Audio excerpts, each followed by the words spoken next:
Marcos é um dos 3 líderes do clã Volturi. Ele só permanece no clã por conta do poder de Chelsea, que força sua lealdade. Em Vida e Morte, Crepúsculo Reimaginado, Marcos controla os Volturi com Atenodora e Sulpícia em vez de Aro e Caius. Olá, imortais! Sejam todos bem-vindos a mais um vídeo do canal. E eu gostaria que vocês já deixassem o like agora no início do vídeo, até para poder ajudar a impulsionar o vídeo. E confere aí se já é inscrito. E quero agradecer a todos que sempre estão aqui curtindo, comentando. O apoio de vocês é muito importante. Agora chega de enrolação e vamos para a história.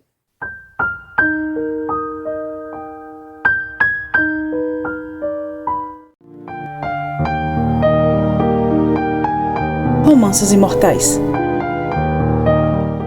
O nascimento de Marcos ocorreu por volta de 1350 a.C. Seu país de origem é a Grécia. Nos livros, tinha mais ou menos 19 anos quando foi transformado. Já nos filmes, o colocaram mais ou menos na casa dos 40 anos. Marcos tem 1,80 m, porte físico mediano e, assim como Aro e Caius, é incrivelmente gracioso em seus movimentos. Seu cabelo preto é longo na altura dos ombros e a pele é branca e translúcida com uma textura de papel. Ele é capaz de ver os relacionamentos ou conexões entre as pessoas.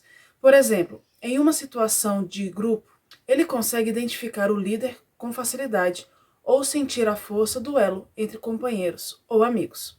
Também consegue identificar as fraquezas dessas ligações. Marcos é fisicamente o mais jovem. Aro conheceu ele logo depois da própria transformação. Na época, Marcos era um solitário nômade, mas em pouco tempo se afeiçoou ao jovem e animado Aro, e pode ser considerado o primeiro amigo de Marcos nessa vida como vampiro. No momento que Aro quis formar um clã com Caius e Atenodora, Marcos ficou hesitante, pois não confiava em Caius, que era muito intenso, amargo e vingativo. Mas Aro o convenceu a aceitar a parceria.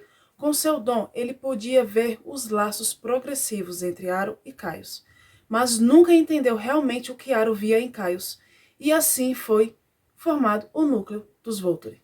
Porém, a vida de Marcos mudou drasticamente quando Aro levou para casa sua irmã mais nova e recém-transformada, Didime, e também os primeiros membros da guarda, vampiros que haviam sido atraídos pela aura de felicidade de Didime.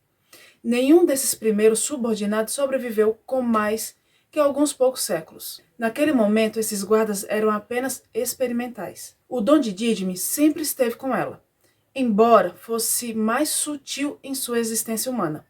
Por isso, ela estava habituada a ser sempre cercada de pretendentes e seguidores. Mas ela não levava a sério esses pretendentes. Sua verdadeira lealdade era para o seu irmão. E tendo superado os primeiros anos de recém-criada, ela passou a admirar Marcos cada vez mais. Eles se apaixonaram com o mais forte elo romântico existente entre os Volturi, que Marcos sabia até aquele momento. Eram tão felizes juntos que logo a ambição de Aro de dominar o mundo dos vampiros tornou-se cada vez menos importante para eles. Depois de alguns séculos, Marcos e Didime cogitaram em deixar os Volturi para viver só os dois. Aro já sabia dessa decisão, pois viu no pensamento deles. E Aro não ficou satisfeito, mas fingiu aceitar a decisão. O poder de Marcos era muito mais valioso para Aro que o de Didime. No campo de batalha, Marcos podia determinar com facilidade o líder e os principais membros, detectando as ligações entre eles. Ele podia descobrir quem morreria por outra pessoa e quem se tornaria um traidor se devidamente incentivado. Em uma situação diplomática, Marcos podia descobrir como outros vampiros se sentiam com relação aos Volturi, se não fosse permitido o contato com Aro. Dentro do clã, Marcos podia ver a lealdade de alguém enfraquecendo, ou se os sentimentos de um pelo outro se tornavam mais fortes que a ligação com o clã.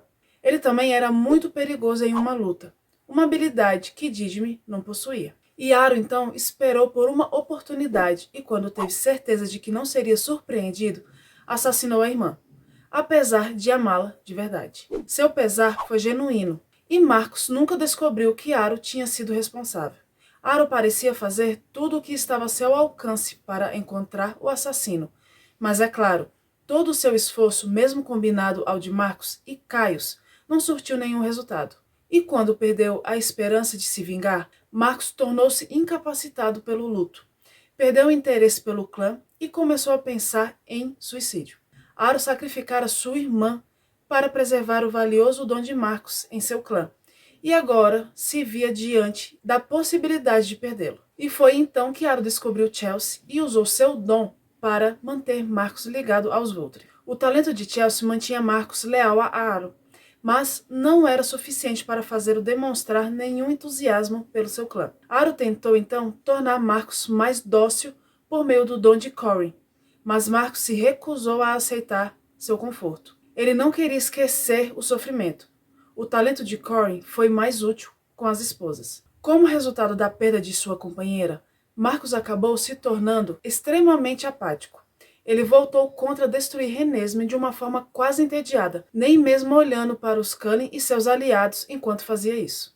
Os outros Volturi parecem reconhecer esse aspecto de si mesmo, já que nenhum deles reage ao seu voto. A personalidade de Marcus é desconhecida antes da morte de Didyme, e desde a morte dela, Marcus mergulhou em um estado extremo de depressão, e mal está vivo, mesmo para os padrões de um vampiro. Seu estado de espírito parece ter piorado pelo fato de que Aro fez Chelsea forçá-lo a se sentir leal aos Volturi, e isso resultou em ele ficar preso em um estado de luto permanente. Durante a reunião para discutir a situação dos Cullen em Lua Nova, ele mal reconhece os procedimentos e quase não fala, apenas fica olhando de uma maneira quase entediada. Apesar disso, ele se torna animado na presença de pessoas com fortes laços emocionais, como Bella e Edward, e os defende em várias ocasiões durante os encontros com os Volturi, possivelmente porque o amor deles o lembra do amor que ele teve com Didyme. Em 500 d.C., os Volturi usurparam definitivamente o controle do mundo dos vampiros do clã romeno. Aro governou os Volturi junto com Marcus e Caius, embora geralmente atuasse como porta-voz. Os Volturi, sob o controle e liderança dos três anciões, estabeleceram as leis do mundo dos vampiros e puniram cruelmente aqueles que não as seguiram.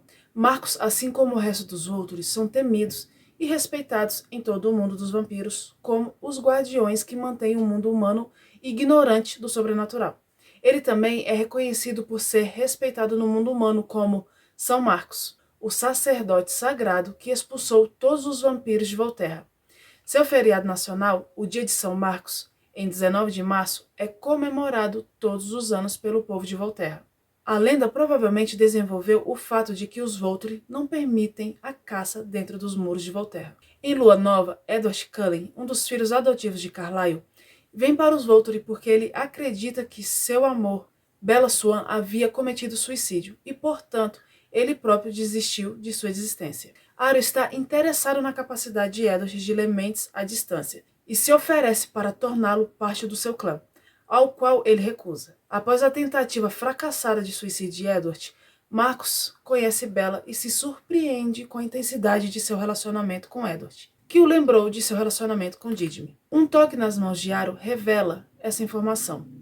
É decidido no final que Bella deve se tornar uma vampira, dada sua capacidade de bloquear o dom de Edward, assim como o de Aro e Jane. Em Amanhecer, algum tempo depois que Bella se tornou uma vampira, Irina, uma vampira do clã Denali, vem a Volterra para dizer aos Volturi que os Cullen criaram uma criança imortal.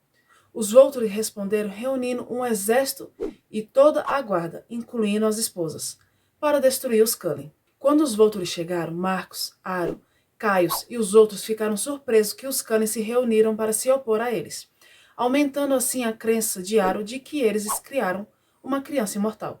No entanto, os Volturi pararam de lançar um ataque quando começaram a ver os lobisomens. Depois de ler a mente de Edward sobre Renesmee, a chamada criança imortal, ele ficou surpreso e encantado ao descobrir que ela é na verdade um híbrido vampiro-humano.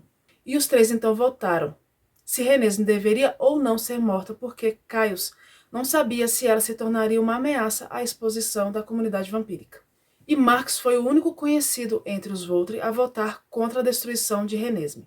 Alice Cullen e Jasper Haley aparecem com outro vampiro mestiço chamado Nahuel, que deu informações valiosas o suficiente para os Volturi partirem em paz. No filme Amanhecer, na cena pós-crédito do primeiro filme, Marcus, Aro e Caius recebem uma nota que informa a adição de Bella ao clã de Carlyle. Marcos declara que sua disputa com os Cullen finalmente acabou, mas Aaron discorda, dizendo que ainda quer algo dos Cullen, ou seja, os poderes de Bella, Edward e Alice. Em Amanhecer Parte 2, Alice compartilha uma visão com Aaron sobre o resultado da batalha, que mostra Marcos dando as boas-vindas ao ataque de Stefan e Vladimir, e sua própria morte, murmurando, finalmente. No final, a batalha é evitada e Marcos sai com seu clã. No livro Vida e Morte Crepúsculo Reimaginado, na história alternativa onde quase todos os personagens trocaram de gênero e nomes, Marcos é um dos poucos que permanece o mesmo. Nessa história, ele descobriu sobre o envolvimento de Aro na morte de sua esposa através de Sulpícia, a única testemunha da cena, e juntos executam Aro e Caius. Desde então, ele governou ao lado de Sulpícia e Atenodora. E assim chego ao final de mais uma história.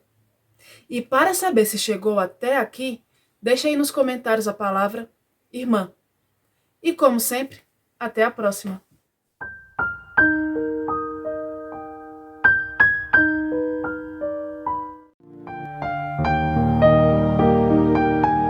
Romances Imortais.